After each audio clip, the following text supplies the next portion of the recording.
Hey y'all. So pretty much I do these live videos. This is Ryan Jenkins giving you one of my Jinx book talks. I usually go live on IG, but I forgot to save the video. So I'm going live on here and I'm going to save in the video so I can post it to my YouTube page. I feel like there's a way I can do it from YouTube, but I don't know. So I'm just going to do it here. So pretty much I have read a book. One of my missions is any book that appeals to me on my bookshelf, because I have a lot of books that don't necessarily appeal to me, but I know they appeal to my students. And I'm on a mission that every book that appeals to me, I am going to read it. And I'll admit this is the hardest task to accomplish, because just like it's hard to be knowledgeable of all the music artists that are out there right now, it's very hard to be knowledgeable of all the authors that are out there right now. Because you think about those old school authors, you haven't had anything published in a while. Then you have these new school authors who are publishing, I feel like, something every 6 months. From Nick Stone, who's about to drop her third book, Concrete Rose. I've still yet to read the second one. She's the one who wrote the book, The Hate You Give. You have, not Nick Stone, Angie Thomas. I am so sorry for that mix-up. You have Angie Thomas. Then you have Nick Stone, who wrote Dear Martin. She's about to drop Dear Justice, and she's about to drop Shuri, which is based on Black Panther's sister. She wrote a book with Marvel. Isn't that cool? Then she has 2 other novels. One, I think, is 2 of them. One, I remember, is a young guy, and the other one is a girl. She's a teenager. So there are a lot of books that are coming out. It's hard to keep up with all this stuff. So, but I am determined I'm going to press my way through. Quarantine is perfect for this. So one of the books that I found on my shelf that I pulled it off, said I was going to read it, and finally I sat down and read it. It's called Dancer by Lorri Hewett. This book came out in 96, 97. This is the time, young people, when you had to wait by the phone for somebody to call you, or you had to schedule time. I'm going to call you at 6. So you sat by that phone at 6 to hear them talk to you. This is the days of payphones when, I remember at one point in the story, she ran away from home, was very upset when her parents told her, Stephanie, that she couldn't dance anymore. So what she did was she ran out the house, ran to a payphone to Vance. So I'm going to tell you about Vance in a second. And Vance came and picked her up. She had to call a payphone, not a cell phone, but a payphone. So you have Stephanie, the main character of this book, who is a ballerina. She loves to dance, and she is the only Black dancer in the company that she danced for. I immediately flashed back. I only did it like 2 years, and I was like 4 or 5.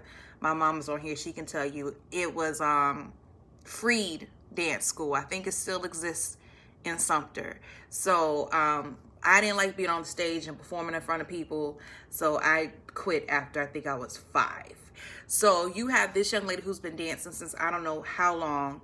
Her mom and dad sacrifice a lot for her to do what she does, but she's very ungrateful. Honestly, I didn't like Stephanie. This is the first book in a while I read it because I wanted to see what happened next, but I didn't like her. She was very ungrateful. The reason why she was very ungrateful, she lived with a family. Her dad was like the head custodian, was not like, he was. He was the head custodian at the private school she went to for free because he worked there. And I'll never forget when she was at a party trying to fit in, trying to be cool. And she goes to this party and the popular guy starts making fun of her. Like, who do you think you are? Your dad's just a custodian at the school. You're nobody. And she's very ashamed. She threw, I remember, the drink in his face, takes off running. And then I want to say she called this lady. And I'm going to tell you about her in a second. So she's ashamed of her family. I can't remember what her mom did, but they weren't considered a prominent family. They did not live in what they considered a prominent neighborhood. So she was part of this very elegant part of society. When you think about ballet, you think of elegance, you think of class, you think of money, being astute. So she had this air about her that she didn't really want people to know, who her people were. What bothered me is she would dance to the part she was exhausted with practices and getting ready for performances. She didn't really make time for her family. The only time I feel like she made time for her family was when she wanted something. When she wanted to sign up for trying out for a dance company. They lived in Denver. Going to New York to perform. When she wanted something, when she wanted to apply to a certain school, when she wanted to dance with the lady, which I'm mad I cannot remember her name, but I remember she kept calling her Madam. Winnie, Miss Winnie. She wanted to dance for Winnie and practice with Winnie. She would, Mom, Dad, I really hope. But then when it came to them just having a basic conversation with her, how are you doing? How is dance going? How is school? She had an attitude. I'm like, who? Like, it was one scene she went off with her mom and dad, and I'm just like, what is wrong with you? And she felt like her parents did not believe in her. Her parents came from the mindset, you do what is practical. They did what was called practical jobs. So they did not see Stephanie living this awesome career as a ballerina. They believed in her talent, but they didn't believe that she should pursue it full time. And they even told her at one point, we think you should pull back from it because we hardly see you, or you're always tired. You have school on top of this. And I want to say this was her senior year in high school. You're doing team too much. You just don't believe in me. You want me to be like you? Like, she's very upset about this. So, and I kind of got where they were coming from. And that's how she misinterpreted that, as they don't believe in her. Their thing is she felt like she wasn't balanced, and she wasn't. So in the midst of all this, the dancing and the auditions, and at one point she does audition. I think it was, was it Swan Lake? It was one of it. Everybody else in the dance troupe felt like she should have got the main role, but she didn't. She got a good role, but not the main role. And she feels like she's being passed over a lot because she is Black. She's the only Black girl in the whole dance company. So she tries hard to fit in. So in the midst of being this dance company, this lady named Miss Winnie takes a liking to her. Miss Winnie is a famous ballerina, but Miss Winnie was not prominent in the U.S. because when Miss Winnie wanted to dance, it was during the time where they weren't allowed to dance. So it reminded me of Josephine Baker, their stories where they went overseas to perform, where they went overseas for people to appreciate their talent. And Miss Winnie didn't get to be the highlight like she wanted to be. But she takes a liking to Stephanie. Miss Winnie has a very attractive nephew, Vance. All the girls he is so handsome. I can't believe he's doing ballet. He does an awesome job, but he doesn't want to do it. You ever seen someone that has the talent to do it and they're awesome at it, but they don't care? That was Vance. Vance preferred hip hop. He wanted to be dancing people videos. Matter of fact, he had a dance group where they would go to clubs and they would perform and they would compete. And eventually they wanted to move out to LA and audition for different videos and dances and performance. He wasn't feeling it, but the boy was good at what he did. And then the fact that he was Black, like, people just fell all over that. Is this Black dancer and he's from the hood, but he can dance. So I had a feeling they were going to fall for each other, which ends up happening. But at the same time, she cannot get over the fact that he does not love ballet. And she doesn't understand how she feels like Miss Winnie. He doesn't appreciate his aunt, Miss Winnie. But the more you read the story, you find out the dynamics between him and Miss Winnie. He feels like Miss Winnie is trying to live her life through Vance and also live her life through Stephanie. Like, one day, I want to say it was that night she left the party and she called for Winnie to come and get her. And Miss Winnie came and got her, and they end up in Miss Winnie's dance studio and dancing. And Miss Winnie had Stephanie put on one of Miss Winnie's former costumes.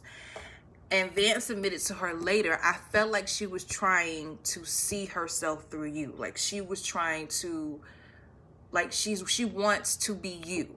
She wants to shine in your light. And it was very interesting. So they have their moments where they're together, they hang out. I remember he invited her out to the club where she was performing, and where he was performing, and she loved it. She struggles with her parents, the image of her parents, who her parents are. She struggles with her image because she sometimes feels like she's not good enough. Then she wants to fit in. She's the only black girl at her, well, she's one of the few black people at her school, and she feels like she's not fitting in enough. So I remember her willing to lie to one of the girls' mom, because the girl said, why don't you say we're having a sleepover at your house? And they were going out to meet some college boys and hang out and do something. And Stephanie was willing to do that because her thing is she wants to be popular. She wants to be seen. Even though she knows these girls never talked to her a day in her life, and she felt these girls were using her, she felt like she can gain something from that, like some type of notoriety, some type of popularity. So again, this is a very good book. This is an old school book. I looked up on Amazon and I don't think I found it. I found like maybe an old copy. So I would strongly recommend you read this book, especially if you love ballet. Like a lot of the terminology was hard to grasp. So one thing, hey Crystal, hey Uncle Dana, I don't know if y'all still on.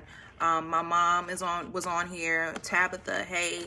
The next book I'm going to tell you about, since I'm on here, is When I Was the Greatest. I don't know why when I read this book, the insert of it, I automatically assumed this was about Muhammad Ali. The guy's name is Ali, but his nickname is Ali because of his boxing and whatnot. Jason Reynolds is one of those authors, if you have never read him, you are behind the time. For those of you familiar with Walter D. Myers, he is like, I wouldn't say his shadow, but his predecessor. Am I successor? Am I saying that right? Y'all know what I'm talking about. So to this day, I regret that I never met Walter D. Myers. That's one of my authors. That's on my list to meet. Jason Reynolds was here probably about a month or two ago, and I missed it because we were having something at our school, yada, yada, yada. So I forfeited that and went to go support my students. And it's no limit to what he writes about. This is a feel-good novel. Matter of fact, the first book I read by him was a feel-good novel. It's called Ghost, and it's about this young guy who gets in a lot of trouble, ends up running track to keep him out of trouble. But Ghost does some very stupid stuff. Then you have All American Boys, which he co-wrote with another author, which I don't know if those of you are familiar, but a school down in Wando last year or the year before wanted to do a book study, and it was The Hate U Give and All American Boys, and the cops protested and said it basically was promoting the hate for the police. No, these books are shining a light on police brutality. It's called All American Boys. It's told in two perspectives. One of the boy who was beat up badly by the cop, and the other boy who witnessed it, but he's like a brother to the cop.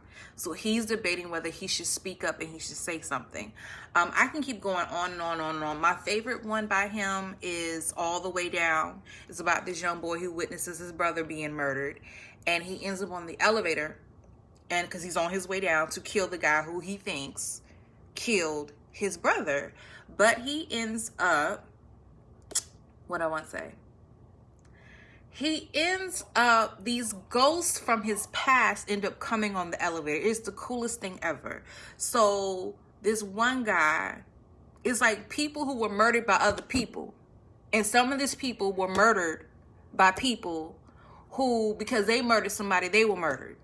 So it's like the perpetual, endless cycle of gang violence and what it does to our community. So the whole is like, will these people, why are they coming on this elevator? And what is that going to happen to Will, the main character? But what I love about it is written in prose, like poetry. It's really short, like pages. Some of them have like 4 lines on it, and you go to the next page. Awesome book. That's my favorite. This one right here, When I Was the Greatest. Okay, you see the cover of it? Of course, I automatically think it's something about violence. Okay. Well, the reason why you see the knitting here is because one of the characters, Needles, he's the oldest out of the 3. It's Needles, Noodles, who are brothers, and you have Ali, who becomes like their best friend. They're like brothers. They live in Bed-Stuy, I want to say, but I know it's in New York. I want to say it was Harlem. Okay, I'm mixing up books. I know I am. So Ali, basically, he lives with his mom. One time his brother was very involved. The dad was there, but dad loved steal. And he would steal the stuff and sell it in the neighborhood. And he wasn't best of it. He was in and out of prison. And mama just got tired of it and said, get out my house. I don't want to deal with you anymore. But whenever he needed his dad was there. But the mom, she really didn't want to be bothered. So, you know, you have his younger sister, Jazz. Jazz is a character within herself. The girl is known for cooking and cleaning around the house, but she wakes up every morning during summer break and she's watching her Maury show, her talk shows and her soap operas. She loves to read. She's very friendly with everyone. So everyone, I think, has a Jazz in their family. And Ali, what I love about his character and the reason why, one thing I have noticed in my years of teaching and some of the people, my family members and whatnot, for some reason, black boys feel a need to be thugged out. There's nothing wrong being hard, but you want to be thugged out. And I don't understand that. You come from a very prominent home. It's like you're a sellout if you do the right thing, if you keep your grades up, you don't get in trouble, you're respectful. And I remember going to one of my former students, who I think this year he's a senior. He's class of 2021. And I remember going to him and I said, can I tell you something? He's like, yeah, what's up? And I said, don't change who you are. And the reason why I told him that, because he was a young black guy, very smart, very intelligent, very respectful, played sports, didn't feel any need to sag his pants.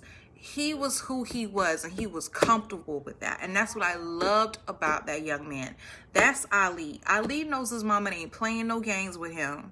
So he not out in them streets acting the fool, doing stupid stuff. Like even when his friend Noodles is the youngest out of the two brothers that he's friends with. Noodles went to buy Needles some knitting yarn, some yarn to knit with. And I'll tell you the whole premise of that in a second. And Noodle, like, Ali's like, we're going to get this yarn. And Ali had money. Noodles didn't have money. And Ali's like, I'll pay for it. Nah, I got it. So he stuffs this yarn in his pants and he runs out. The clerk is running out after him. And Ali, being the good person he is, he goes over to the desk, the cashier, and he puts the money on the table. Because he's like, I have to go home. And what I loved about the book is it was centered around community. It was talking about community. It was talking about Ali could mess up and it didn't get back home. Okay?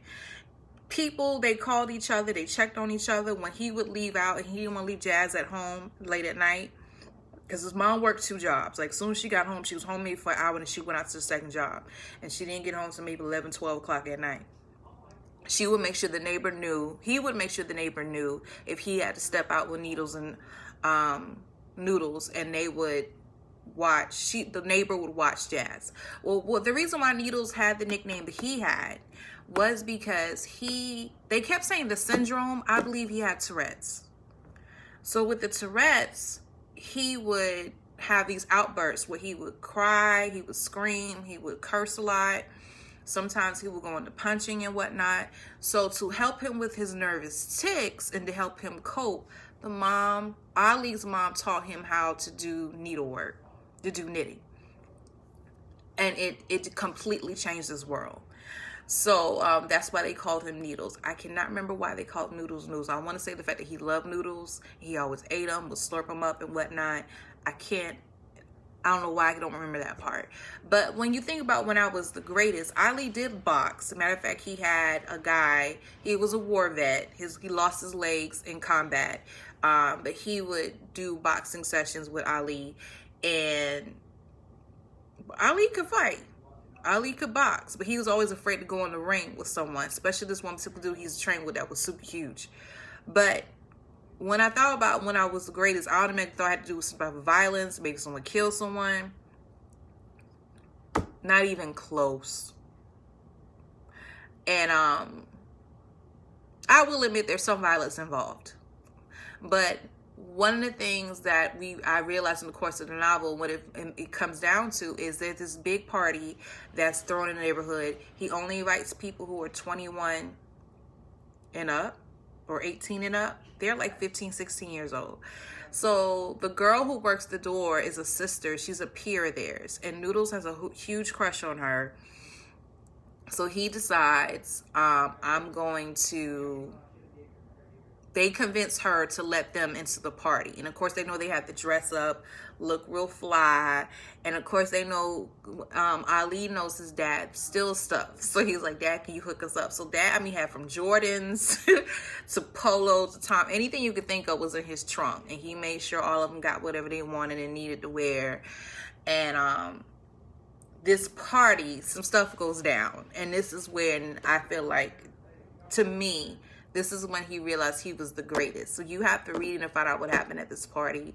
The build up to the party, them getting ready for the party, was hilarious. From the haircuts they were trying to get, how were they gonna, they really, and honestly, Noodles didn't want Needles to go because he was afraid something was gonna happen.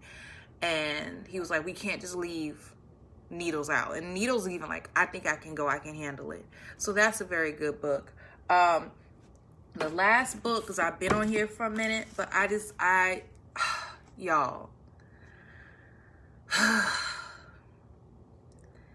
this is the first book in a long time that made me cry. And I don't mean like I'm boohoo crying, but like tears are falling. My heart is beating really hard. This one's called The Rock and the River by Kekla Magoon. And I've read other works by her. She has another one called How It Went Down. That's a good one. That's a good one. Where, if I'm not mistaken, a white guy kills a black dude and is like, well, what happened? And it goes through all the perspectives of the people who were involved, who witnessed it, or were somehow involved.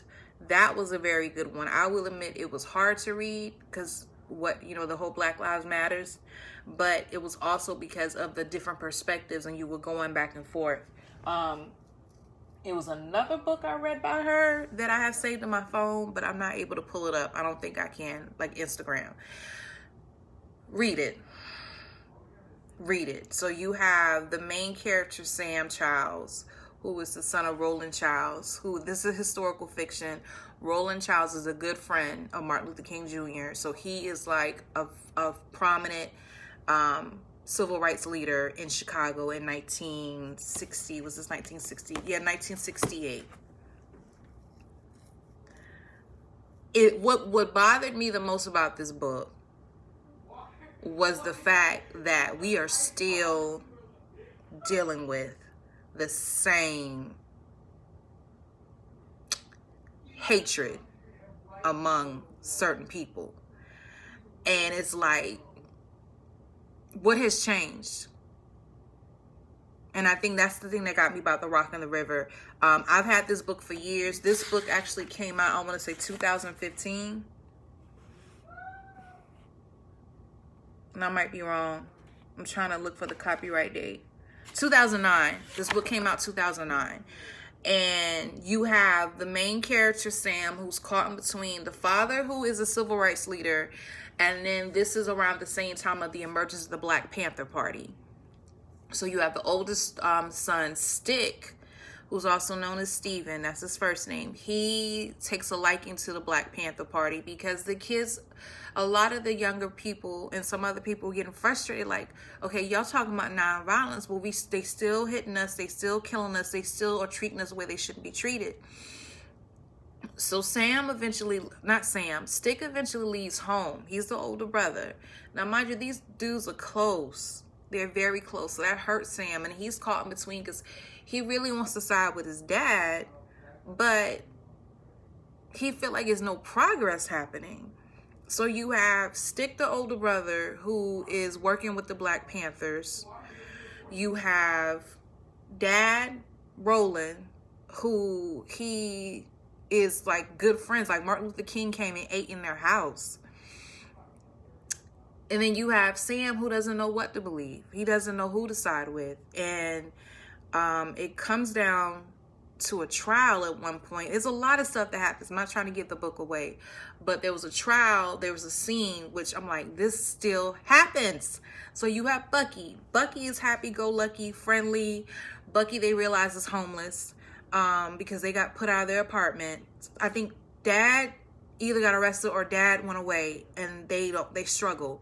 So while the mom and the sister was living with someone, Bucky was living out wherever he could. I remember one time he spent the night at Sam's house. Bucky is going down the street and he's saying hey to people, speaking to people, whatever. And Bucky runs into two cops. Mistake. Oh, I'm sorry, officer, I didn't see you. Well, why are you running? Sir, I'm trying to get back to work. Where you work at around here? And then they end up beating him. And it comes out that Bucky's arrested for resisting arrest.